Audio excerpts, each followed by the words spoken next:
세병호님, 챗GPT 쓰세요? 질문 많이 받거든요. 네, 씁니다. 아무래도 전보다 훨씬 더 글편하게 쓸 수 있고요. 그리고 시간 단축이 진짜 개꿀이죠. 하루에 10개, 20개, 막 50개, 100개도 봤어. 막 찍어내는 분들 엄청 많더라고요. 그렇게 하시면 당연히 안 되겠죠. 챗GPT 어떻게 쓰고 있냐, 그걸 한번 맛배기로 좀 보여드릴 거고, 물론 그 안에서 꿀팁들도 함께 설명드릴 수 있는 내용이 되게 많을 것 같습니다. 먼저 영상을 준비를 하면서 최근 사람들이 블로그에 대해서 생각하는 인식이나 어떤 그런 것들, 동향을 인터넷에서 좀 조사를 해봤는데, 지금 보고 계시는 뉴스 기사처럼 AI 프로그램으로 블로그도 뚝딱 쓰레기 정보가 넘쳐난다. 적어도 세병원을 구독하시는 우리 구독자분들께서는 이렇게 쓰시면 안 되겠죠. GPT는 그런 것 같아요. 이걸 어떻게 쓰는지에 따라 완전히 양날의 검이더라. 지금 보시는 블로그들은 요리 레시피 주제로 돌리는 경우인데, 요리 레시피 자체를 GPT한테 내용도 사진도 다 그대로 만들어줘, 뭐 이런 내용들이죠. 아무튼 이것도 이미지들도 다 보면 AI가 다 만들어준 걸 금방 알 수가 있어요. 이런 블로그까지 등장을 했다. 네이버는 과연 AI 활용 문서에 대해서 어떤 생각을 갖고 있느냐, 벌써 1년 반 된 그런 공지예요. 이거를 실제 경험자 입장에서 한번 풀어서 팁으로 전달을 드려보겠습니다. AI를 이용하는 것 자체는 문제가 안 돼요. 근데 아까 말씀드렸듯 어떻게 이용하는지가 중요한 거고, 잘못 쓰는 경우는 이런 거예요. 내가 요청한 내용을 보지도 않아, 읽지도 않아, 그냥 복사 붙여넣기. 두 번째, 복사 붙여넣기까지는 아닌데 퇴고도 하고 좀 하긴 했어. 근데 개인 경험이 전혀 없더라. 그건 개인 주관이 들어가면 되겠죠. 그 말은 뭐야? 내용을 내가 읽고 이해는 해야 된다는 얘기겠죠. 잘 쓰는 분들은 이런 거죠. AI 플랫폼을 비서처럼 쓰는 분들, 내가 시간이 오래 걸릴 것 같은 것들을 빨리빨리 시키는 거죠. 이거 맞아? 이거 이렇게 다시 바꿔보고 이렇게 분석도 해봐. 막 이렇게 여러 가지로 요청을 하다 보면 원하는 정보가, 유용한 정보가 나오더라. 그리고 이걸 가지고 글을 쓰면 뭘 해요? 내 경험이나 혹은 내 생각을 거기다가 반드시 집어넣으려고 애쓴다. 그래서 저는 이렇게 씁니다. 같이 살펴보도록 할게요. 불톡 플래너에서 추천하는 키워드 리스트 기능을 가지고 하나의 예시를 좀 보여드릴 건데, 제가 키워드 리스트에 들어온 이유가 있는데, 키워드 리스트에서 보여주는 이런 다양한 키워드들도 그렇고, 키워드 추천해서 보여주는 키워드들도 그렇고, 지표들이 좋은 건 알겠어. 근데 진짜 많은 분들이 지금도 어려워하는 게 그거죠. 키워드 자체가 내 거가 아닌 거야. 내가 경험해 본 적도 없고 내가 모르는 내용인 거지. 진짜 모르는 키워드를 내 걸로 바꿀 줄 알아야 진짜 잘 될 수 있다 라고 해서 여기다 영상에다 자세하게 풀어놨던 사례도 있어요. 오늘은 이걸 챗GPT로 해서 어떻게 만들어 가는지 그걸 한번 살펴보도록 할게요. 저는 이게 눈에 들어왔어요. 확정 계산기가 뭔데 IT에 들어와 있나. 확정 계산기 잘 모르겠는 거야. 자, 근데 옆에서 보면 어때요? 지표가 굉장히 좋아. 준최 6의 평균이고요. S급이야. 일단 검색량이 5만에 육박하더라. 근데 누적 발행량은 1600밖에 안 돼서 포화도가 이렇게 낮아요. 1%도 안 돼. 그리고 섹션까지 좋아요. 심지어 스마트 블록이 세 번째 있고요. 두 번째 웹문서. 이런 것들, 학점 계산기 이런 애들 잘 잡아서 쓰면 내가 당장 상위 노출해서 내려가도 두 번째가 웹문서잖아요. 웹문서 같은 데 노출돼서 계속 들어올 공산이 크다. 그래서 이런 키워드는 그냥 스쳐 지나가면 안 된다. 이걸 갖다가 나 혼자 할 줄 모르면 이걸 챗GPT의 도움을 받아서 이제 하는 방법을 보여드릴 거예요. 이런 프롬프트로 시작합니다. 난 네이버 블로거야. 준최 6의 지수라서 여기 내 지수를 넣으면 되겠죠. 최적화 블로그들처럼 아무 키워드나 써서 상위 노출을 비교적 쉽게 할 수는 없다. 그런 입장이야. 효율적인 키워드를 하나 찾았다. 생소한 내용이라 어렵다. 많은 이들에게 도움이 될 수 있는 좋은 포스팅으로 쓰고 싶은데 도와줄래? 그러면 얘가 뭐 주절주절 막 쓸데없는 얘기들을 이렇게 합니다. 맞춤 흐름에 뭐 이런 예시까지 띄워줘요. 근데 우리는 지금 이 내용이 필요한 게 아니죠. 저 같은 경우는 이렇게 했어요. 학점 계산기를 검색한 이 탭, 스마트 블록, 여기를 캡처를 떴고요. 보여주면서 키워드는 학점 계산기야. 스마트 블록을 보니 인기 주제가 이렇게 세 가지가 있다. 어떤 키워드를 공략할까? 보통 여기서부터 순서대로 이렇게 들어가죠. 내가 들어갈 자리를 찾아야 되니까. 다시 말하지만 난 뭔지 모르는 입장이고 사진을 넣기도 쉽지 않아. 도와줘. 초안을 짜주면 더 좋을 것 같아. 그러면 얘가 이걸 요약을 해줍니다. 준최 블로그에 부담 안 되는 방식으로 추천드릴게요. 1순위 학점 백분율 계산기를 꼽아줬습니다. 이유를 보자면 세 가지 인기 주제 중에 학점 백분율 계산기 세 번째 이 탭을 노려보는 게 좋을 것 같아. 그 얘기예요. 이유는 대다수 학생들이 헷갈려하는 개념이고요. 그렇다 보니 실질적인 검색 니즈가 확실할 것 같다. 그리고 백분율 단어 덕분에 정보형 공략형 느낌이 날 수가 있다. 경쟁 상대가 그만큼 상대적으로 좁다. 내가 준최 6이라면 여기를 들어가야 되는 이유를 얘가 잘 설명을 해줬죠. 2순위는 전공 학점 계산기인데 2순위인 이유가 있어요. 이공계, 전문대학 등 특화된 내용을 넣어야 되기 때문에. 왜? 전공 학점 계산기니까. 근데 나는 학점 계산기 내용을 모르잖아. 지금 모르고 두루뭉실한 입장에서 포괄적으로 써야 되기 때문에 이렇게 딥하게 들어가는 거는 좀 어려울 수가 있다. 과감히 포기하는 거예요. 세 번째, 에브리타임 학점 계산기인데 이건 특정 서비스명을 직접 언급하는 거기 때문에 이해 말이 맞습니다. 경쟁 블로그 강세가 예상이 된다. 이런 이유 때문에 학점 백분율 계산기로 잡아서 써보는 거예요. 그럼 정작 중요한 건 결국은 학점 계산기라는 걸 내가 모른다라는 거잖아. 근데 얘가 초안을 쭉 써주죠. 근데 이 정도 질문을 주고받은 수준에서 상황에서 얘가 던져주는 초안은 이건 믿으면 안 돼요.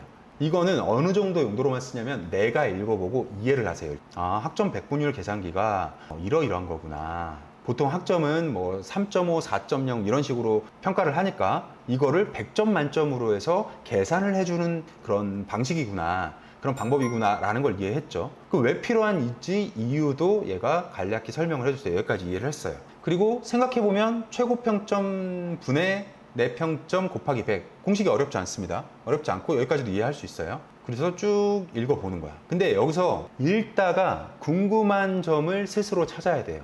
저는 여기서 바로 눈에 들어왔던 게 뭐냐면 얘가 이렇게 말했어. 학점 백분율 계산기 사이트나 앱을 쓰는 경우가 많습니다 라고 했어요.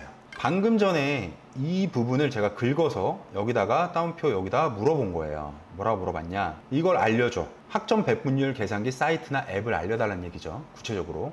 알려달라고 제가 했고요. 그 동시에 분량이 짧으니까 방금 전에 알려달라고 했던 그 내용을 넣어서 정보도 넣고 분량도 확보해달라. 이렇게 또 한 번 요청을 해요. 그러면 조금 더 길어지고 조금 더 자세해져요. 그러면서 학점 백분율 계산기 사이트 앱과 특징에 대해서 추가적인 내용이 나왔어요. 에브리타임 학점 계산기, 학점을 계산하는 그런 프로그램, 앱 같은 거구나 라는 것까지도 알았어요. 자, 그럼 여기서 끝내느냐? 아니에요. 조금 더 깊게 들어가야 돼요. 이번에는 우리가 이걸 쓸 거잖아. 그러면 어떤 키워드인지 빠르게 이해하는 게 중요해요. 그러면서 내가 이걸 실제 내 포스팅으로 쓸 수 있을지 없을지를 빨리빨리 가늠을 해야 돼요. 그러자면 네이버에다가 빨리 검색해서 파악을 해야겠죠. 자, 검색을 해봤어. 그랬더니 계산기가 이렇게 뜨네. 네이버에서 이런 계산기를 제공을 하고 있구나. 이렇게 물어보는 거예요. 이걸 캡처를 떠서 얘한테 보여줬어요. 그래서 그대로 쓰는 거예요. 나 대학을 졸업한 지 한참 지나서 기억이 안 나. 나 잘 모르겠어. 이걸 활용하는 예시를 포스팅에 넣고 싶어. 예제를 만들어주면 좋겠어 라고 던졌어요. 그랬더니 학점 백분율 계산기 활용 예시 이렇게 구체적으로 던져줬어요. 얘가 던져준 내용을 바탕으로 실제로 학점을 국어, 영어, 수학 이렇게 샘플을 잡아서 입력을 해서 결과를 본 거예요. 얘한테 물어보는 거예요. 이렇게 해봤어. 맞는 거야? 그랬더니 얘가 그걸 다 검수를 해줍니다. 검수를 해주고 포스팅용 해석 예시 해서 이렇게 던져주기도 해요. 자, 그 다음 이거 진짜 중요한 포인트. 추가로 궁금해할 만한 거. 너가 던져준 거 말고 사람들이 더 궁금해할 만한 거를 한번 찾아봐줘. 다른 포스팅들에서는 볼 수 없는 독창적인 추가 정보를 달라. 그걸 찾아서 반영해주고 어디에 추가되었는지도 알려달라. 이렇게 구체적으로 던져요. 그러면 검색자의 숨은 의도가 크게 다음으로 정리됩니다 하면서 내 학점이 낮으면 불이익이 있는가? 이걸 검색하는 사람들이 이유가 있을 거 아니야. 국내 학점 변환 기준과 해외 기준 차이, 학점 백분율 환산 시 실수 사례, 이렇게 하면 잘못된 거다라는 거 넣을 수 있고, 백분율 점수가 실제 합격이나 선발에 미치는 영향, 이런 것도 괜찮은 인사이트가 되겠죠. 그러면서 얘가 너무 좋은 내용을 줘요. 결과가 80점 중반 이하로 나온다면 교환학생, 해외 대학 지원 시 경쟁력이 떨어질 수도 있다. 나 혼자서는 생각하지 못하는 내용들을 이렇게 준단 말이에요. 기본적으로 85점 이상을 권장하는 경우가 많다. 그러면 이 내용이 쓰다가 의심이 될 수도 있어. 이거 맞는 거야? 그러면 다시 물어보면 돼요. 이렇게 긁어서 이거 정확한 거야? 확실히 검색해서 팩트 그대로 알려줘. 이런 식으로 하면 얘가 실수했어요. 아니면 이거 맞아요. 이렇게 판별을 해준단 말이에요. 국내 대학 변환 기준 주의. 또 다른 차별화 포인트. 학교에 따라서 학점 반영 방식이 다를 수 있다. 어디는 F를 포함하고 어디는 제외한다. 이런 것들도 의심스럽다면 너 맞는 거야? 물어보면 되고요. 맞다고 하면 넣으면 되는 거예요. 그러면 다른 포스팅에서는 찾기 어려운 정보들일 가능성이 굉장히 높습니다. 이렇게 계속해서 딥하게 내 포스팅을 내가 스스로 만들어가는 거죠.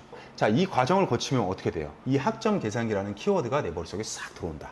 그래서 굳이 얘가 원고를 이렇게 초안을 잡아주지 않아도 스스로 쓸 수도 있게 될 겁니다. 그리고 심지어 이런 것도 물어볼 수 있어요. 세병원님, 그럼 이 포스팅 사진 같은 거 어떻게 해요? 그것도 물어보세요. 포스팅 내용에 맞는 사진을 어떻게 넣을 수 있을까라고 물어보면 얘가 뭐라고 얘기하냐면 구체적으로 하나하나 찝어줍니다. 왜냐면 위에서 자기가 대략적인 초안을 주었기 때문에 그거에 맞는 사진을 너 이렇게 준비해서 한번 넣어봐 라고 알려주는데, 실사용 화면을 캡처해서 이걸 추천을 한다.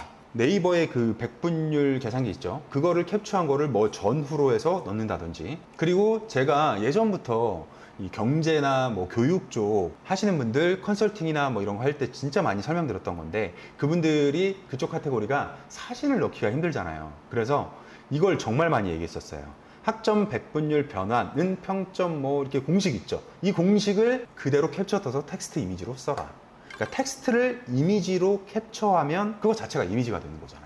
그래서 이렇게 넣는 것도 얘가 알려주고 있더라. 그리고 캔바나 파워포인트 캡처 이런 걸 활용하셔도 되겠죠. 얘가 구체적으로 알려주고요. 심지어는 사진 활용 위치까지 보여줍니다. 이런 것들 도움을 받아보시면 좋을 것 같아요. 완전히 똑같이 따라라는 얘기는 아닙니다. 그리고 하다 진짜 얘가 믿음직스럽지 않다라고 생각이 되면 저는 매번 항상 이렇게 물어보긴 하는데, 내 경험이나 실제 대학생들의 사용 경험 등도 담겼으면 좋겠다. 즉 대신 현실적이어야 된다. 이게 중요해요. 그러면 현실적인 대학생 사례, 세병원님의 관점 깔끔히 녹여서 정리해 드릴게요. 그렇게 해서 완성된 초안을 보면, 처음엔 저도 대학 졸업한 지 오래돼서 생소했다, 은근 이걸 자주 쓴다고 하더라고요. 이렇게 들어가도 될 정도로 지금 완성도 높게 써줬습니다. 학점을 100점 만점으로 변환해준 도구다, 어디에 쓰인다. 실제로 대학 다니는 지인의 말로는 이걸 요구하는 학교가 많아서 급하게 검색해 쓰는 경우가 많다. 그래서 직접 해봤다 하면서 포스팅의 흐름을 잘 이어가죠. 분량이 조금 짧다. 두 번째, 아래 기준대로 정리해서 최종본으로 다시 만들어 달라. 이 기준은 뭐냐면, 첫 번째, 자연스러운 흐름과 연결성. 구체적인 내용은 밑에 또 나와 있죠. 두 번째, 리얼한 실사용 경험 중심의 내용. 세 번째, 읽는 사람의 공감을 유도하는 어조. 네 번째, 간결하면서 명확한 문장. 감정적이지만 가볍지 않은 표현, 주제에 맞는 세부적인 상황 묘사. 이 6개 프롬프트는요, 실제로 제가 포스팅을 할 때마다 계속 녹여내고 있는 경험 중심의 되게 오래 활용해왔던 그런 프롬프트예요. 이 내용 더보기란에 공개하도록 하겠습니다. 이거는 제가 꽤 오래됐는데 정말 잘 썼다고 평가를 받았던 제 포스팅들을 긁었어요. 피드백이 가장 좋았던 포스팅들을 긁었고, 그걸 GPT한테 다 해시켰습니다. 키포인트들을 뽑아달라, 이걸 몇 차례 되게 오랫동안 질문을 핑퐁하면서 얻어냈던 결론이에요. 제 포스팅을 새로운 걸 쓸 때도 지금 이걸 계속 반복해서 쓰고 있다. 상위에 떠있는 포스팅들이 지수가 높아서 떠있을 수도 있겠지만, 같은 지수에서도 더 위에 떠있다면 분명한 이유가 있겠죠. 쉽게 글을 잘 썼다는 얘기야. 상위 노출되어 있는 포스팅들을 참고를 해야겠죠. 근데 하나하나 언제 다 들어가서 봐, 쉽지 않단 말이에요. 그래서 여러분, 크롬 확장 프로그램 중에 리스트리라는 게 있어요. 지금 내가 보고 있는 화면에서 필요한 정보를 긁어온다는 얘기예요. 자동적으로 아주 쉽게. 저는 이걸 잘 쓰는데, 부분 해놓고 상위 노출된 포스팅에 여기 하면 자동으로 이 부분만 이렇게 쭉 긁어옵니다. 지금 보이시죠? 이렇게 쭉 긁어온 거. 그 다음에 기능을 누르면 이렇게 현재 상위 노출되어 있는 포스팅들의 그 상위 노출이 왜 됐는지 굵게 칠해지는 부분들이 있단 말이에요. 거기에 앞뒤 내용까지 해서 텍스트를 다 긁어온다. 32개 포스팅의 제일 굵직한 부분들을 쭉쭉 긁어왔다. 그래서 이걸 갖다가 어떻게 하느냐, GPT한테 먹이는 거예요. 자, 이게 그렇게 해서 먹인 거예요. 검색한 결과에서 상위 포스팅들의 노출된 영역만을 가져왔다. 이걸 반영해서 내 포스팅이 상위 노출될 수 있도록 마지막으로 구성을 더블 체크해달라 라고 해서 최종적으로 얘가 원고를 이렇게 쭉 뽑아줍니다. 여러분, 오늘 설명드린 내용, GPT를 이렇게 해서 진짜 좋은 원고를 만들어내야 된다라는 관점에서 설명을 드린 거예요. 그리고 이걸 제가 이렇게 굳이 설명드렸던 또 다른 이유는, 비단 불톡 플래너를 쓰지 않아도 이렇게나 많은 좋은 키워드들을 그냥 놓치고 가시는 경우가 굉장히 많단 말이에요. 그래서 이걸 갖다가 GPT를 조금만 활용해서 하면 정말 좋은 원고로, 내가 잘 모르는 내용인데도 이해를 하다 보면 내 인사이트까지 들어갈 수 있단 말이에요. 그럼 진짜 쉽게 만들어낼 수가 있다. 뭐를? 좋은 원고를. 그래서 모두 다 그렇게 쓰실 수 있게 되길 바라는 마음에서 지금 이렇게 자세하게 영상을 찍어본 겁니다. 오늘 영상 여기까지 준비했고요. 도움이 되셨다면 진짜 구독 한번 부탁드릴게요. 이미 구독 중이신 분들 좋아요 꾹꾹, 그리고 댓글도 감사하겠습니다. 다음에 또 찾아뵙겠습니다. 세병원이었습니다.